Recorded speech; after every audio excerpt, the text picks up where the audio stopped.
We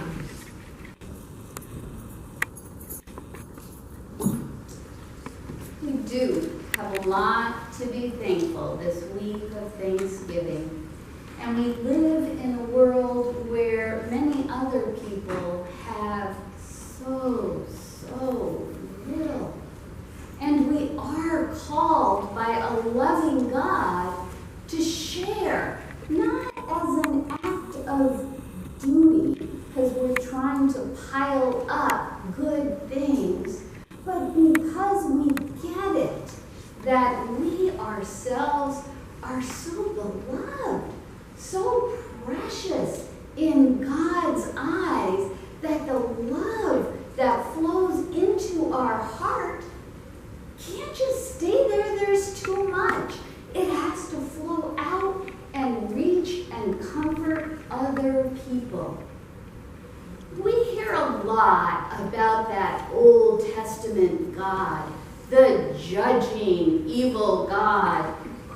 Did you hear what we heard from Ezekiel this morning? Did you hear what God's prophet said about how aliens should be treated? People who come and live among you from another country? What did the prophet Ezekiel say? Give these people an inheritance of the land I've given you. Make them part of your tribe. God's love bursts out even in Scripture. In the letter to James, we hear about how important it is for us not to show partiality. We live in a time where this particular country has the greatest wage disparity we have ever seen. It is disgusting how some few people have so much, and the working class is getting worked right into the ground. Young people today who want to have just your basic smallest apartment, forget home ownership, a tiny apartment, it is no longer possible in any state in this country for a person working full-time at a minimum wage job, full-time, to be able to afford monthly rent. Heaven forbid expect to have a place to live and eat. Now they're going too far, right? It is horrible what's happening, and so when we come to church and we think about how others are treated, and we walk among people who talk about how our borders must be protected at all costs, and we hear that born again, whatever that means, Christians believe that we have got to clamp down on illegal aliens and that we have to rip nursing babies from their mother's arms and separate families in a way that we know in this country. We have therapists, we have doctors, we know what it does to small children to be forcefully taken from their parents. We know what that does to a child's heart, mind, and soul. Never mind how it devastates the parents. And yet in our name with our tax dollars, that happens. And some people may choose to support that, but by God, literally, by God, people of the Christian faith we cannot fail to welcome people who have come from another place seeking safety. Most of us know that Anne Frank could be a little old lady alive and well today if when the boat she was on that reached our shore had been allowed to disembarked passengers, we'd know a lot more from her, or maybe nothing from her, because she wouldn't have died. She would have had a family and a happy life. Who knows who she would have become if she was allowed to grow up, but she was the wrong kind of immigrant. So when her ship and people, fleeing for their lives, arrived at our shore, this Christian nation said, no, thank you. Go back. And so we sent people to their deaths. And now we have families who, some of us have toddlers. And I submit to you that if you have traveled for months with a 2-year-old in your arms, you are not out for a minor stroll looking for what you can take from another country. The only parent who does that is fleeing for their very lives and bringing their children with them. You know, some of us are from Maine, and I was from Maine. And in Maine, there is a really sizable now and growing immigrant population. My friend Alan and his wife Sarah have 2 little girls, and they also took on as foster parent a teen girl who was a refugee without parents from Somalia, and they wound up adopting her. She recently graduated from a really good college. A delightful young woman who was able to settle in and grow up in a home in Maine. And Portland actually is developing quite a strong immigrant population, as is Lewiston, Maine. You may have heard on the news it was kind of famous because a Muslim woman won a seat on the city council she was from Somalia and Muslim in Lewiston, Maine, and there's a sizable Somali contingent of people living in Lewiston, and they have really saved that community. That community was dying. It was a mill town, and at one time had lots of good jobs. The mill closed. It was kind of a ghost land, famous for drugs, lots of drug use in that town, and really depressing, falling apart. Businesses, stores with glass just knocked out. And then some folks who were refugees from Somalia got sent there and discovered, well, you know, it's kind of cheap to live here because no one else wants to. And they started making their homes in this area known as the combat zone, and also wrote and invited others of their friends, and there was lots of pushback.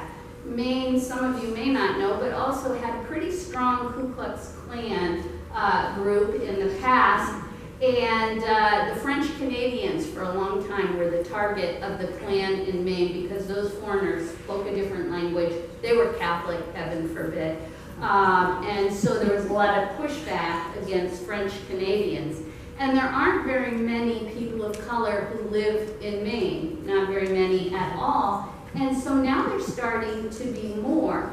And Lewiston has been transformed by their Somali immigrants who are starting businesses, working in attending local colleges, and in Portland, where people have dared. It's one of those live along plays, you know, where people care about immigrants. So Portland has accepted a lot of immigrants and are working really hard. The churches that my friends minister in are reaching out and helping provide homes.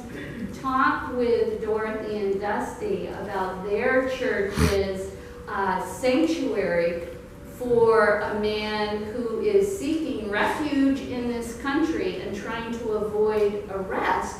So he's been living in their church for how long? He's actually been a long-term, 20 years in the country, had a minor bump in with the law that was dropped, but is that right? Okay. He was living in this country for over 20 years, has a wife, 4 children, had a very, very minor misreport of an incident but it got on his record, and ICE came after him this year for, was it neglect of children?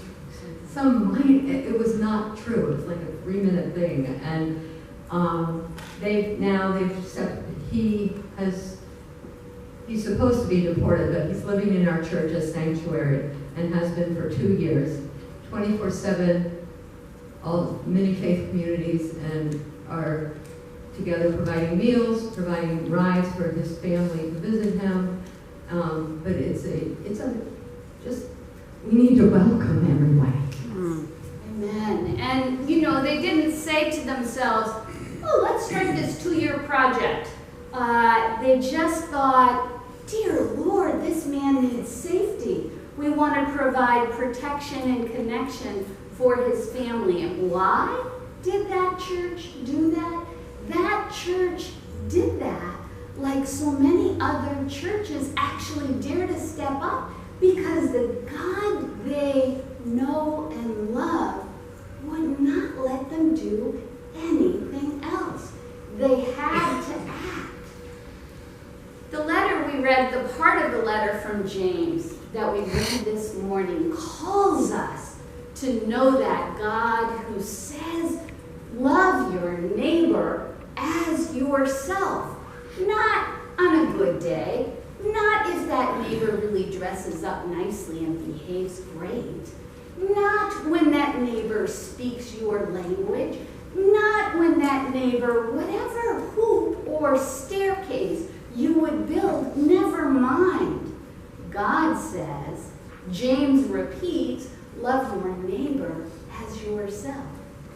That letter to James, from James, almost didn't make it into Scripture. It was one of those ones that they had a lot of debate about. Martin Luther hated it because of the last part we read, faith without works is dead. So he didn't like it. Because Martin Luther was of that disciplined, self-flagellation, do lots of good works. And Martin Luther finally got it, that God loved him. And that transformed him. So he thought, you can't be telling people what to do. But that's not what this is all about. The reason this says faith without works is dead is that people who really get it, that they're loved. Why do you think George stood up here this morning? Because he likes public speaking?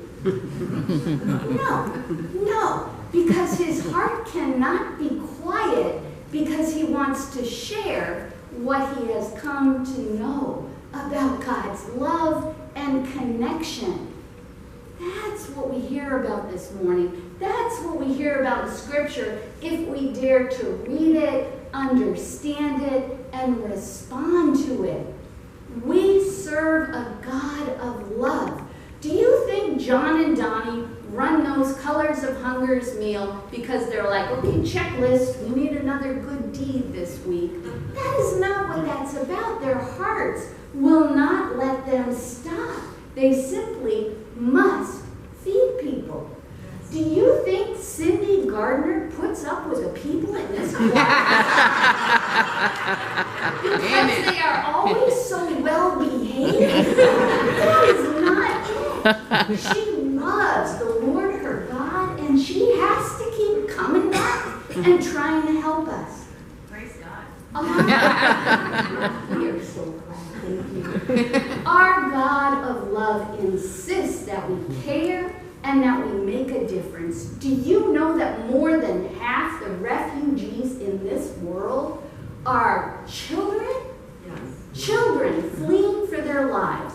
I'm going to be quiet and I'm going to invite you to listen on YouTube. There's a choir in Portland made up of young women who are, and really young. The soloist in this song is only 11, and she's best friends with my friend's daughter in Portland, and beautiful voice. And the name of their choir, which I'll butcher, comes from the Native Americans in Maine, and the name of their choir means she whose voice carries far.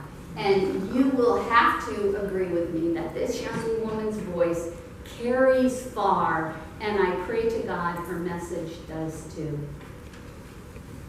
Mhm.